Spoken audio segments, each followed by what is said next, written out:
Assalamualaikum warahmatullahi wabarakatuh. Halo semuanya, saya Oktaviani Gresiana dengan NPM 22-10004300019.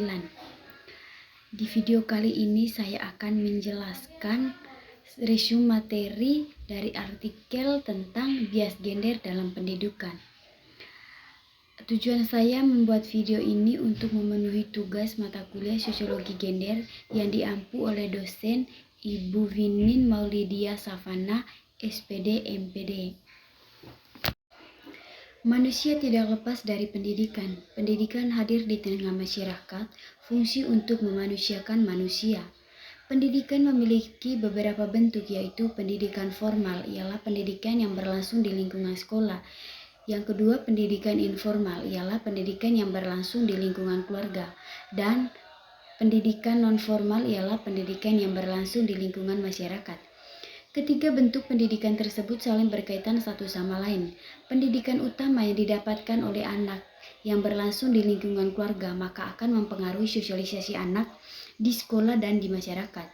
Di dalam pendidikan, sekolah seharusnya tidak diskriminasi antara siswa laki-laki dan perempuan dan mengajarkan nilai-nilai perilaku norma-norma kepada peserta didik, justru masih menempatkan bias gender. Salah satunya dalam pembelajaran sosiologi yang terlihat jelas dalam pengembangan RPP bahan ajaran dan proses belajar mengajar dalam pembangunan nasional serta lembaga pendidikan yang memiliki fungsi untuk melakukan sosialisasi khusus secara sistematis dan formal yang berperan dalam memberikan keterampilan pengetahuan nilai-nilai dan norma kepada peserta didik serta prinsip penyelenggara pendidik yang harus diselenggarakan secara demokratis dan keadilan serta ketidakdiskriminatif dengan menjunjung tinggi hak asasi manusia, nilai keagamaan, nilai kultur, dan kemajemukan bangsa. Bentuk bias gender. Bentuk bias gender dalam pengembangan RPP ditemukan adanya penempatan perempuan sebagai subordinasi atau menomorduakan yang ditemukan pada bagian langkah kegiatan kreativitas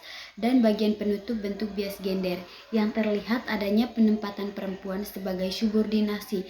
Terlihat jelas ketika guru menyampaikan materi lebih memfokuskan dan memberikan perhatian utama ke murid laki-laki dan menomorduakan murid perempuan.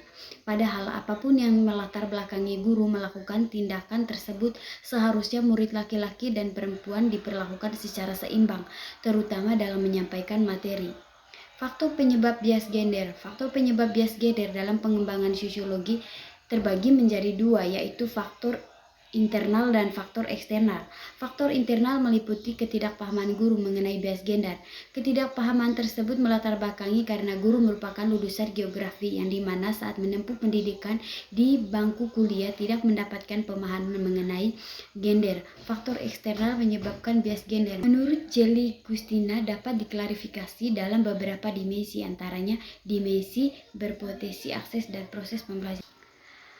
Hal ini karena guru tidak pernah mendengarkan dan mendapatkan pemahaman mengenai istilah gender, dan hal tersebut juga karena guru kurang membaca tentang isu-isu gender sehingga guru tidak memiliki pemahaman yang lebih tentang gender, khususnya bias gender. Mengatasi bias gender dalam pendidikan penting untuk menciptakan lingkungan yang adil dan mendukung bagi semua siswa, memungkinkan mereka mencapai potensi penuh tanpa dibatasi.